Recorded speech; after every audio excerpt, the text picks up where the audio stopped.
नमस्कार, आपके साथ मैं हूं मीनाक्षी खंडवाल। बुलेटिन की शुरुआत ऐसी खबर के साथ जिसकी इंटरनेट की दुनिया में काफी चर्चा हो रही है। खबर पीएम मोदी की तस्वीर के साथ एक बार फिर छेड़छाड़ से जुड़ी है। देखिए, चेन्नई में तबाही का जायजा लेने के लिए प्रधानमंत्री पहुंचे, लेकिन तस्वीर में पीआईबी ने क्या बदलाव किया और फिर कैसे उसे वापस हटाया। अपने विशेष विमान की खिड़की से सैकड़ों फीट नीचे निहारते प्रधानमंत्री मोदी और खिड़की के बाहर का वो सैकड़ों फीट नीचे का नजारा बिल्कुल साफ, मानो पीएम किसी तस्वीर को हाथ में उठाकर देख रहे हैं। क्या ऐसा हो सकता है? बस इसी सवाल को लेकर प्रेस इंफॉर्मेशन ब्यूरो यानी पीआईबी की इस तस्वीर पर हंगामा खड़ा हो गया। असल में पीएम मोदी गुरुवार को भारी बारिश से बेहाल चेन्नई समेत तमिलनाडु के कुछ इलाकों के हवाई सर्वे पर निकले थे। पीआईबी ने पीएम के इस हवाई सर्वे की ये साफ सुथरी तस्वीर ट्वीट कर अपना दामन दागदार कर लिया।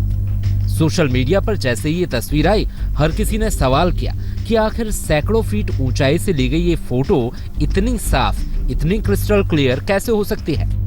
इसके बाद तो सोशल मीडिया पर पीआईबी की इस हरकत का जमकर मजाक उड़ना शुरू हो गया। लोगों ने अपने अपने अंदाज में पीआईबी की खिंचाई शुरू कर दी। किसी ने इस फोटो की जगह अपनी तस्वीर लगा दी तो किसी ने फिल्म एक्टर रजनीकांत की। सोशल मीडिया पर हुई जबरदस्त किरकिरी के बाद आखिरकार पीआईबी ने अपनी गलती सुधारी और पीएम मोदी के हवाई सर्वे की असली तस्वीर ट्वीट की। जी हाँ, ये है वो असली तस्वीर जो कुछ धुंधली सी है और ऐसा होना लाजमी भी है। दूसरा, फोटो में बाढ़ग्रस्त इलाके के साथ ही प्रधानमंत्री पर भी फोकस है और तीसरा ये कि यहाँ बारिश की वजह से मौसम भी साफ नहीं।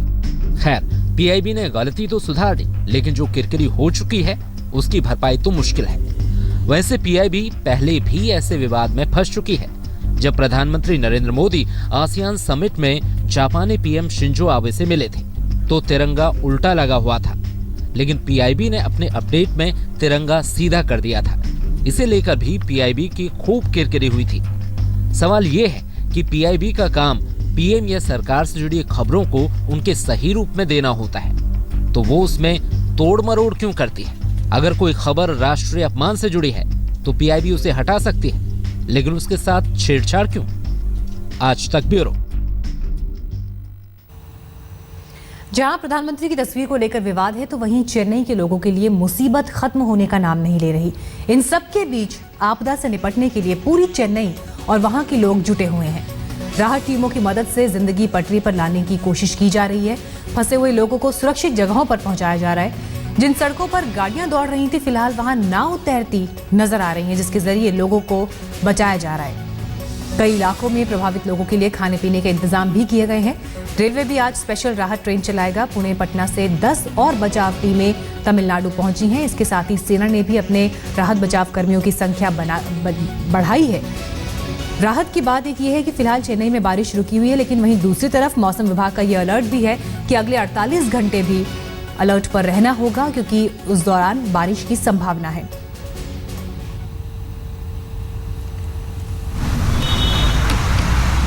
शहर की सड़कें किस तरह से पानी में लबालब हैं, उसकी अलग अलग तस्वीरें यहां मिलती हुई। लोग जहां तहां फंसे हैं, घरों में पानी घुस आया है। ऐसे में ऊपरी मंजिलों में लोगों को जाने के लिए मजबूर होना पड़ रहा है और वहां से उन्हें निकालने के लिए सेना और बाकी राहत और बचाव की टीमें लगातार जुटी हुई हैं। खाने पीने की चीज़ों की दिक्कत है, इसके साथ ही ज़रूरी सामान जिनके लिए लोग वहां पर मोहताज हैं।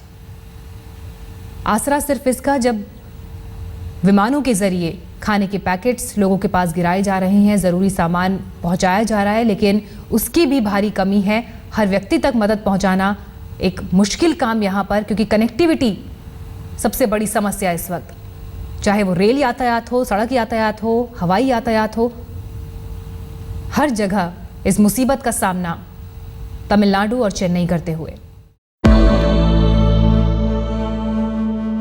बुलेटिन की शुरुआत इस वक्त की बड़ी खबर के साथ। अब से कुछ ही देर पहले प्रधानमंत्री मोदी का विमान अराकोडम नेवल बेस में उतरा है और यहां से उन्हें चेन्नई के हवाई सर्वेक्षण के लिए ले जाया जाएगा, जिससे प्रधानमंत्री। Hello everybody. So I think most of you in the crowd are in schools now. So you've probably started to think about which college you want to choose, where you want to go to. And we're here to at least